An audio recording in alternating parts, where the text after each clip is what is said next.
years old. Yeah. But I think that the resources to make that are not as limited as tequila. No, an 18-year-old bottle of tequila would be way more expensive. Yeah, That'd be ridiculous. Yeah.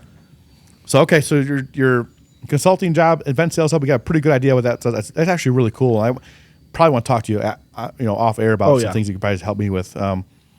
Day consulting. Talk about that. Yeah. So pretty much when I worked at the door-to-door company, I've always been kind of a techie guy.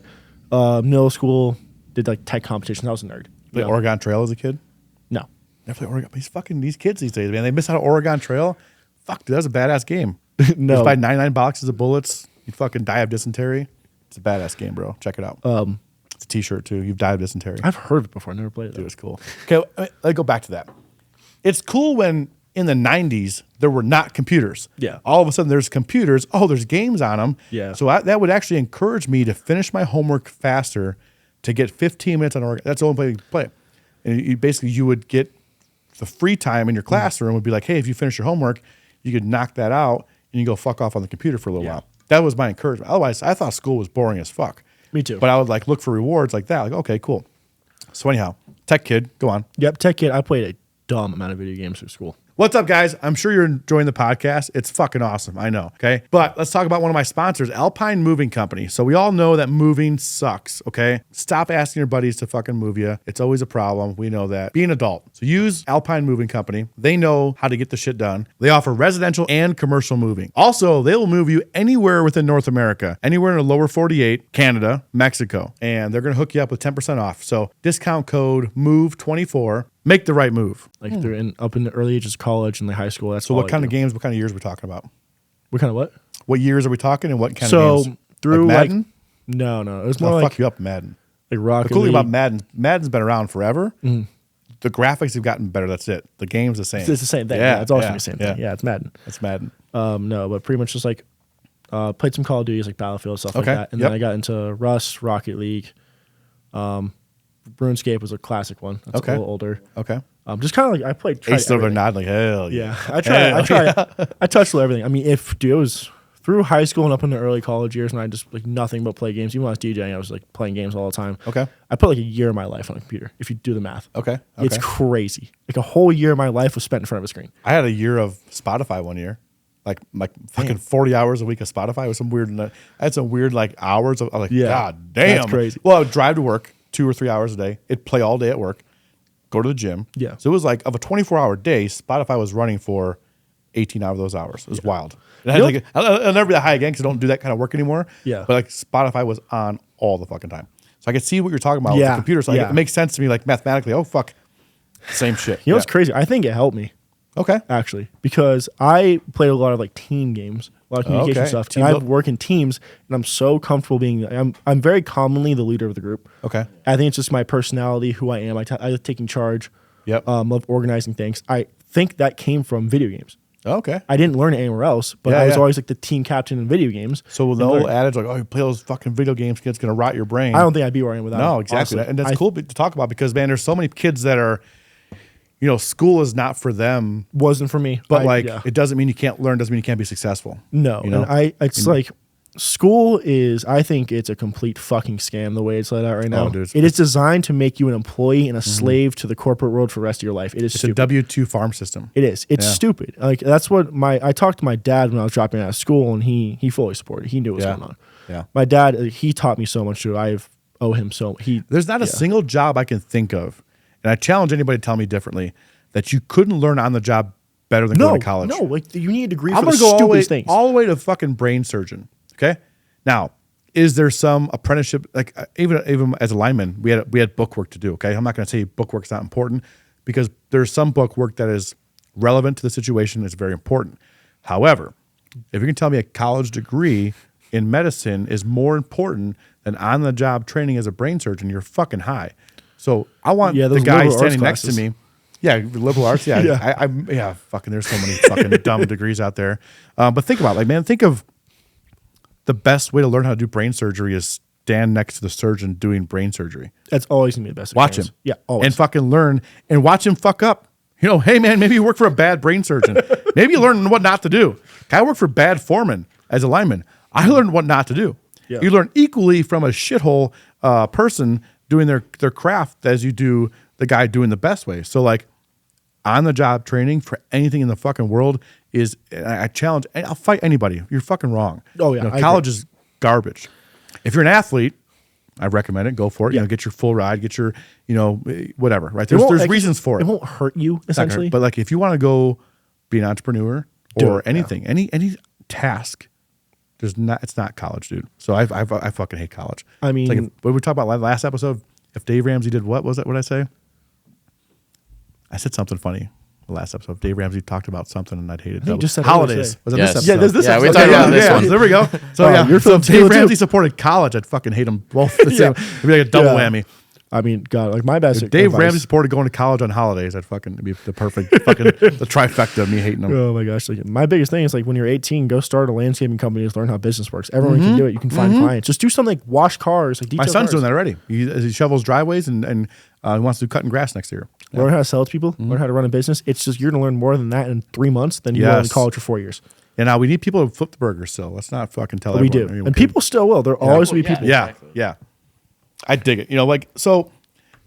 Overall, you got a lot of cool shit going for you. And again, we can talk more off air about some things that we can maybe work together on. But like for revenue, talking to you before we started, we talked about some revenue where you're at. We don't have to get into specifics, but like you were talking about going from low six figures last year to 7 figures this year, right? Yep. So talk about that kind of growth. So it went from, I told you earlier in the podcast. Allegedly, if the IRS is watching, you only made fucking 20 bucks. Yeah, exactly. Allegedly. But early in the podcast, I talked about I wanted to learn. Yep. I just wanted to sit there and learn. I've absorbed a lot over the past few years. Yeah.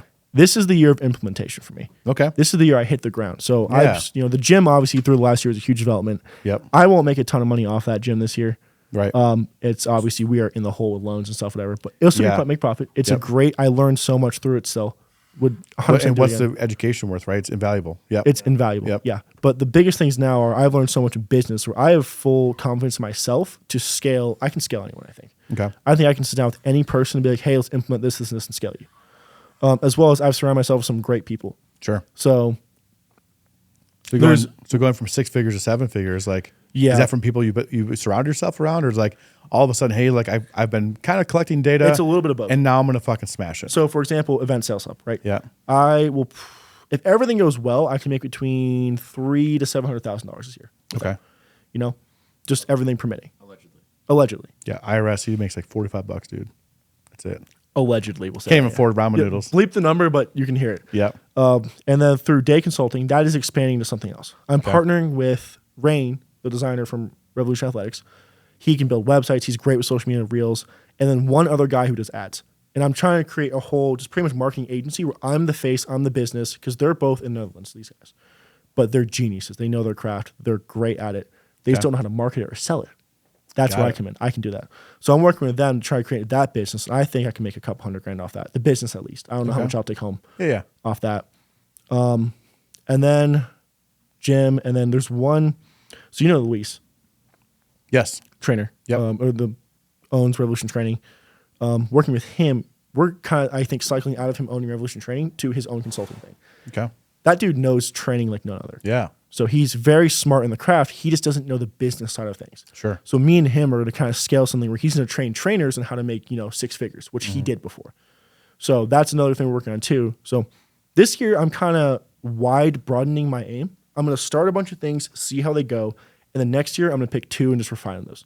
What I like about you so far is that like, as young as you are, you don't, man, so many people at age 24, right? Yeah. So people at age 24 are just like, they're just now wanting to start figuring shit out. Yeah. Where they've kind of run their course at home. They've run their course at college. Yep. Like, man, okay, now it's time to actually get out there and go. Whereas you're like, hey, man, I've already been doing this shit for a few years. Yeah. And like, as a 37-year-old, people older than you are still going to look at you like you're still 24. Yeah. Okay. That happens. That's a all hurdle the you're going to time. have to deal with. And then one day you're going to be the old guy. Okay. It happened to me in line work, right? Yeah. Where I was the youngest guy in the crew forever. All of a sudden I go to the Virgin Islands and work on a big storm out there for fucking 6 months. But when I got there, I was the old guy. Yeah. I was the youngest guy. All of a sudden, that job, I was the fucking old guy. And I came back from that job. I just stayed being the old guy. Yeah. I went from I was 30 years old. I was like, what the fuck? So it happens quick. Okay. Yeah. You go from the young guy to the old guy quickly. But while you're the young guy, you're going to have to deal with those hurdles. But just, fuck them. With tech, it's easier, I think. Yeah. Because like It's a little bit everyone's easier. it's a younger man's game in tech, Yeah, right? exactly. But then older guys like us will kind of look at you like, hey man, like what's the new trend? Like, I got Ace as my editor for all my videos. Like, I know what I like to look at, but I don't know what the fuck to do. Like, he's the one who helps me. Yeah. What's the trendy? How are we going to capture an audience, right? Yeah. So being younger is a asset for you, right? I like it. Yeah, it's good. And then also, I think what's cool is like with the gym and the fitness stuff. Let's talk about the fitness part. Like, so for fitness, owning a gym, you can't be a fucking gigantic fat ass. Doesn't No, work. it's funny. You gotta look the part. I was. Yeah. Before, so pretty much, I always did the business stuff. I sat my ass all day, worked from home. Yeah.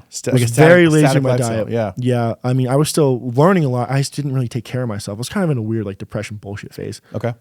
But then Levi came That's to how me. you call it depression bullshit. And that's a whole other tangent. But like, I believe it is. Like, Oh, it's complete bullshit. Yeah. We can go into Yeah. a lot in that. It is a and I mindset. think, and again, Andrew Tate's very polarizing, but he has a very good point on one of his. He goes, man, I won't believe you're depressed until you can talk to a terminally ill person and get them to feel sorry for you. Yeah. It's like That man, is a great It's a line. great line. It's like, Yeah. dude, and that's such like eye opening because if like, man, if you got it so fucking bad, get someone who's gonna die tomorrow to feel bad for you. Otherwise, fuck off. Like, be happy and keep going. Yeah. right? I used to be like, I'm going to put in quotations, depressed. And then Yeah. I finally snapped out of that. So with Levi, what helped you step out of it? so pretty much Levi, I was in a really kind of bad headspace working for, it wasn't because of working for Cardano. It was kind of just what I was doing. I wasn't happy with how I looked, how I felt. I ate like shit. Yeah. And then Levi comes to me. I still knew a lot. I was still learning a ton, which is good. And Levi was already jacked and in shape, right? Oh yeah. But he came to me when we started the gym. Levi looks like someone who's always been jacked. Is that true? You guys No, know he Levi? used to be, dude, there's some pictures. He was skinny before. okay. So he was skinny and then he got kind of chubby, went on a Okay. crazy bulk and then cut down. That's why he is now. Okay. So, but back to what I was saying, he told me about the gym. And that's why I said, like, fuck it, let's start. That's when I started working out. So this is kind of my 1 year anniversary. So about of 1 year too. working out. Oh shit. Okay. Yeah. Cool. Okay. So I was This about motherfucker still deadlifts over 400 pounds. That's impressive. 510, over 500 now. 510? Do you got 510? Yeah, Fuck 510. yeah, dude. Was Yeah. that day when I was there? No, I failed 545 when you were there. Okay, And then okay. you decided to pull it right in front of me. So Okay, we'll talk about that in a moment. But so Yeah. you could deadlift 510 pounds, and you've been working out for 1 year. Yes. That's really. I don't know if anybody who's been watching how impressive that is. That's amazing. So, for reference, like the amount of people in the world that can deadlift 500 pounds, I don't know the odds. it's low, isn't it? Astronomically low. Okay, for someone here who's been working out for a long time, I hate deadlifts, and I can do it as we've talked about. But I don't fucking like it. I hate deadlifts.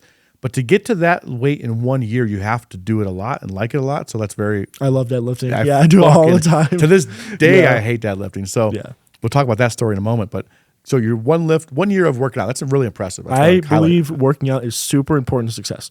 Yes. That is also, I credit that 100% to why I'm doing what I'm doing. Yeah. I think the most important thing is discipline. Discipline. And- Doing it when you don't want to. Exactly. And working Yeah. out teaches you that. And that through getting discipline through working out, I think it allowed me to finally lock in and do things I wanted to do. Seeing the chicks with the fucking shorts these days, that's fucking. I'll tell you this. So listen, I've been working out most of my adult life. Okay, I went from a YMCA gym when I was 18. Yep. You got your soccer moms in there, nothing crazy, right? And I joined a gym called Export Fitness in Illinois. I've heard of them. Yeah. Badass gym. Yeah. The girls that wore that shit, so very, very few girls would wear anything close to revealing back then. Okay, this is back in like 2000, up to like 2013, 14 area. Then I had a home gym for a few years. Yep. Then I would travel a lot, so I just kept Anytime Fitness. Then I owned a gym. Yep.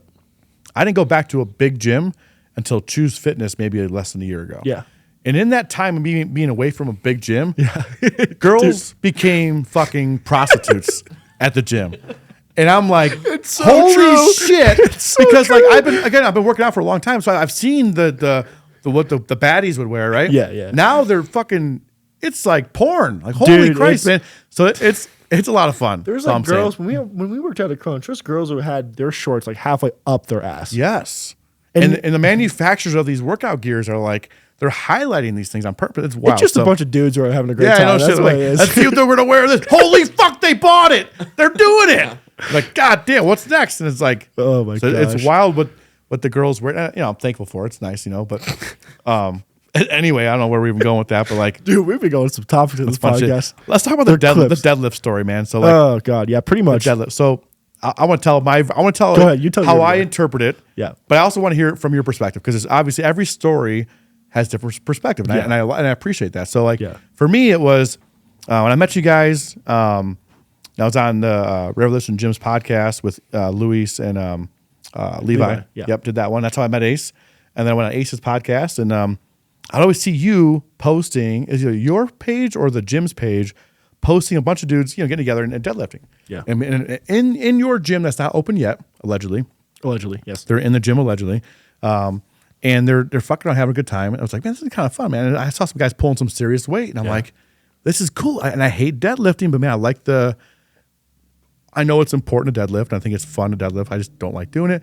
But man, if I get in front of a group of people, I can make this more fun. Yeah. And I know I should do it. And I can do a lot for, I can do an impressive amount.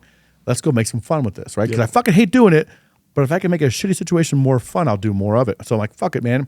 So I think I DM'd you like, hey, bro, next time, man, invite me, That's exactly what we did, yeah. And then he hit me up, and I was working late here in the office, and I was like, all right, cool, I'll be there, whatever time it was, 5 or 6 p.m. And I was like, well, it kind of came and went, and I was like, fuck, man, I kind of missed it. But like, you know what? I hit him up. Hey, you guys still going? He goes, yeah, dude, pull up, man, we're still going. So I get there, and you guys are it was like a half an hour after yours, whatever it was, everyone's about done. So I'm like, fuck it, let me warm up real quick. I just jammed through it, and I ended up getting 5:55, which was not a PR. I think I've done 5:85 once. That's crazy. But you gotta understand how strong I was, how young. I mean, in my 20s, I was fucking, so to hit a new PR today is hard because I've got PRs in my 20s. So like, but to hit 5:55, my most recent best deadlift was like 5:25. So to make that jump in front of me, and the reason it's funny is because like everyone was done deadlifting except you. Yeah. There's like 5 or 6 kids were just done. I call them kids because they're in their 20s. So yeah, they're. I'm the old man calling everyone kids, But you guys get done, and I was like, hey man, go call those kids over. Like, get them to yell at me and shit. Yeah. Like, so everyone comes over and they see me warm. I just warmed up with like, I think I did 495 once. 495 was your warm up, yeah. So yeah, let's throw some extra weight on there, and I have these kids yelling at me. Like, I'm like, fuck yeah, and I'm like, the old man in the room, like, I'm gonna let these fucking kids see me fail, So if you see the video, I get it up past my knees, and I start like fucking having a seizure, almost convulsing, and like this weird like spasm that happened. I get it. Yeah. I fucking got it, and I wouldn't have gotten it had the room of the kids not been in front of my face. Yeah, it was does cool something as fuck. to you, dude. It was It cool does as fuck, something, yeah. man. So I don't know what your version of that story is, but it was That's wild, pretty dude. spot on. Yeah. I mean, that pull was pretty clean, so that shaking is pretty common with the standard deadlifting. And that's what you were saying too. I also didn't know, like I said, I haven't really pushed myself that much. It's very common. Yeah. But otherwise it was clean and got it. And then but man, it's really I guess I didn't realize how new you are to lifting. Yeah. For you to be over 500 pounds in your first year, that's ridiculous, man. That's really impressive. And actually surprising you haven't injured yourself because you have to make some really big. Yeah. I have. Oh, okay. Yeah, I mean, Levi and Rain keep me in check. They're like, oh, Okay. don't do that. Okay. You know? Got it. Yeah. Got it. I would fucking definitely, cool. without them, I would be in the hospital. Okay. So, All right. He's also really tall. So it's it does But help. that much for does that deadlifting. help or hurt you? So I think for deadlifting with like the longer arms, that does help. But bench press for short people is better. Short people. For Yeah, short, bench. yeah. I get a lot of hate for that because I can bench a lot too. Like, oh, I fucking, can't bench a lot. And squatting, I can squat a lot too. People give me shit because my range of motion is as much as you tall fuckers. But Yeah. deadlifting though, for sure, I think it does help me. to still get it. Squat and bench, nope, bad. Yeah. But deadlifting, I love it. So what's I love your big? What's that mean? whatever other topics you got. Oh, I gotcha. wanna cover. We got some science. We got some really primitive. He We've got wrote some that on like the spot. fucking He's like, Noah's you got- Ark primitive shit back there for give me signs. He's It's holding like up a piece of mulch that says notepad on it. He's got a stone tablet back there saying, "Are my 1 hour's up?" Or Chisel he's it got out. chiseled. Holds up a sign that says notepad. my We haven't God. gone over that. So I'm like, what the fuck is no? Is it? We got booger on there or something? Damn. Basically, this go over tequila whatever. is- Gotcha. Okay. I am feeling tequila right now. That's crazy. I'm done, man. The stories. We got some good content here. What? Is there anything you want to wrap up with? Is there anything you want to? Any message you want to get out? Is there anything else you want to say that we didn't cover? Are you happy with coming on? Like, what else do you want to get at? That feels good to me. I had a great time. How was tequila? It was delicious. delicious. I did not really like this, but Yeah, that was it's- amazing. People, again, so back to the tequila, man. Like people who say they don't like tequila, you haven't tried good shit. You probably haven't tried it in Niejo. You got an So extra bottle I can buy off you? I can give you the link for it. Okay. Ship right to your house, baby. Tellsometequila.com. Use code. FinAd20. Yeah. There you go. Yeah, dude, this is good. So, man, another episode of Financial Advisory Podcast is done. This has been great. I think these are getting better and better. I'm pumped to see where this whole podcasting thing goes. Me too. man. Like, this is cool. This setup's awesome. You guys are a great time. yeah, so. yeah. I also think like You know, I never thought I was gonna be an influencer. You know, never thought I want to be a podcaster. I just who knows the fuck knows where this is gonna go, man. So Yeah. if I don't get canceled by having you guys on again, some of the shit you guys say. If I don't get canceled, man, look out. That's But my if I'm- goal next time. Cancel them. See what I can say. Well, thanks for coming, man. I appreciate it. Of course. Thanks It was for having awesome. me.